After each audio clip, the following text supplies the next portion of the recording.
안녕하십니까, 남강호입니다. 요즘 미국 바이오 시장에서 진짜 핫한 종목이 하나 있죠. 바로 카리브 바이오 사이언시스입니다. 최근 주가를 보면 불과 며칠 만에 2달러에서 5달러 근처까지 무려 100% 넘게 폭등했습니다. 이게 단순히 테마로 올라간 게 아니라 데이터와 임상 결과 때문입니다. 오늘은 이 회사가 왜 갑자기 이렇게 주목받고 있는지, 무슨 기술로 시장을 놀라게 했는지, 그리고 지금 이 시점에서 어떤 관점으로 봐야 하는지 한눈에 확인할 수 있게 쭉 풀어드리겠습니다. 카리브는 쉽게 말해서 공장에서 미리 만들어 놓은 CAR-T 치료제를 개발하는 회사입니다.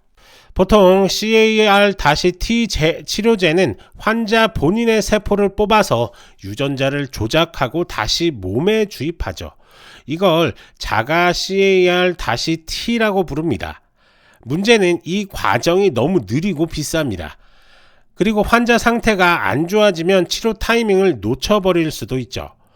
그래서 카리브가 내놓은 아이디어는 이겁니다.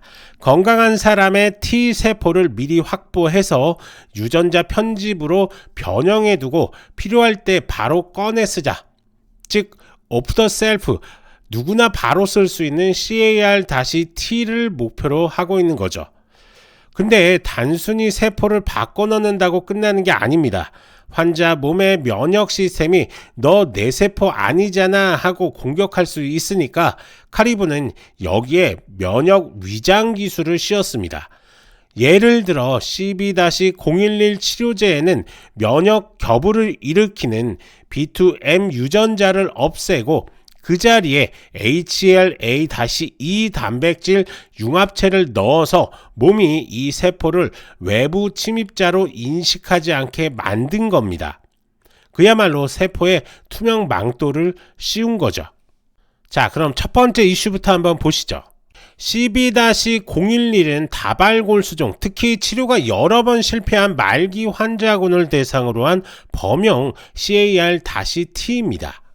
지난 11월 3일 회사가 공식적으로 일상 시험 결과를 발표했는데요. 숫자가 정말 놀라웠습니다. BCMA 치료 경험이 없는 환자들 중에서 전체 반응률 ORR이 92%, 완전관의 CR이 75%, MRD 음성률이 91%입니다. 이건 말 그대로 자가 CAR-T 수준의 반응이라는 거죠. 안전성도 깔끔했습니다. 이식편대 숙주병이 전혀 없었고 중증 신경계 이상도 보고되지 않았습니다. 회사 측은 올해 말부터 용량 확대 단계로 넘어가겠다고 밝혔습니다. 즉 단순히 한번 해봤다 수준이 아니라 이제 본격적인 확장 국면으로 간다라는 거죠. 자, 두 번째는 비스파 셀 림프종 환자 대상의 CAR-T 치료제입니다. 이 치료제는 CD19를 기표적으로 하는 범용 CAR-T인데요. 이번 일상 결과가 공개되면서 시장 분위기가 완전히 뒤바뀌었습니다. 요약하자면 자가 CAR-T와 효능이 거의 비슷하다. 2차 치료에선 환자 22명을 대상으로 한 결과에서 ORR 82%, CR 64%, 12개월 무진행 생존율 PFS가 51%입니다. 35명으로 확대한 코호트에서는 ORR 86%, CR 63%, PFS 53%입니다. 숫자만 보면 지금 상용화된 자가 CAR-T 제품들과 거의 동급입니다. 게다가 부작용이 적었습니다. 면역 이상 반응이나 신경계 부작용이 상대적으로 낮아서 외래 진료만으로도 치료 가능할 수 있다는 평가가 나온 겁니다. 이 말은 의미하는 게 상당히 좀 큽니다. 병원 입장에서는 병상 부담이 줄고 환자 입장에서는 시간과 비용이 확 줄었다는 거죠. 이게 현실화가 된다면 CAR-T 시장의 구조 자체가 바뀔 수가 있는 겁니다. 자, 그럼 좋은 이야기만 하면 안 되겠죠. 리스크도 한번 짚어보면 첫 번째가 아직 임상 1상 단계입니다. 지금 발표된 CB-011과 비스파 셀 모두 1상 단계입니다. 즉 효과가 있다, 부작용이 크지 않다 정도만 본 상태지 허가를 받을 수 있느냐는 아직 그런 단계가 아니라는 얘기입니다. 이 말은 2상과 3상으로 넘어가면서 효과가 줄거나 예상치 못한 부작용이 나타나거나 또는 규제기관이 추가 데이터를 요구해서 승인까지 시간이 길어질 수 있다는 걸 뜻합니다. 즉 지금까지 나온 결과가 아무리 좋아도 이게 상용화로 이어질지 여부는 아직 불확실하다는 점입니다. 자, 두 번째가 경쟁사 리스크인데요. CAR-T 시장은 이미 빅파마들이 꽉 잡고 있는 시장입니다. 대표적으로 셀진, 노바티스, 길리어드 이런 회사들이 이미 자가 CAR-T 제품을 시판 중에 있습니다. 게다가 동종 CAR-T 즉 카리브처럼 공장에서 만들어서 쓰는 범용 CAR-T 시장에도 비슷한 컨셉의 경쟁사들이 뛰어들고 있습니다. 즉 카리브가 아무리 데이터가 좋아도 다른 회사들이 비슷하거나 더 나은 결과를 내면 최고다라는 타이틀을 잃을 수 있습니다. 이건 곧 투자 프리미엄이 사라질 수 있다라는 뜻이기도 하죠. 자, 세 번째가 재무구조 리스크인데요. 카리브는 아직 매출이 거의 없고 매 분기 적자가 이어지고 있는 전형적인 바이오 기업입니다. 현재는 현금이 어느 정도 있어서 2027년 하반기까지 버틸 수 있다고 하지만 임상을 더 키우면 돈이 훨씬 많이 들 겁니다. 그래서 추가 증자, 즉 전환사채 발행이 될 수도 있고 또는 파트너십을 통한 현금 유입 이런 방식으로 돈을 조달해야 합니다. 이 과정에서 주식수가 늘어나면 기존 주주의 지분이 희석되겠죠. 그래서 재무구조는 늘 주의를 해서 봐야 하는 부분인 겁니다. 자, 마지막으로 주가 변동 리스크인데요. 이건 실제 시장에서도 확인됐습니다. 임상 발표 전후로 하루에 120% 이상 급등했다가 바로 다음날 절반 이상 반납을 했죠. 이건 바이오 특유의 이벤트 트레이딩 패턴입니다. 즉 기대감으로 올라갔다가 결과 나오면 차익 실현으로 떨어지는 구조죠. 이 말은 곧 주가가 기업의 본질보다는 심리에 따라 움직인다는 뜻입니다. 그래서 이런 종목을 할 땐 어디서 살지 어디서 팔지 자기 원칙을 딱 정해놓고 들어가야 한다는 소리입니다.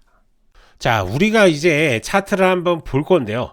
자, 지금 보시는 것처럼 이렇게 상승 기류를 끌어올렸던 그런 모습입니다.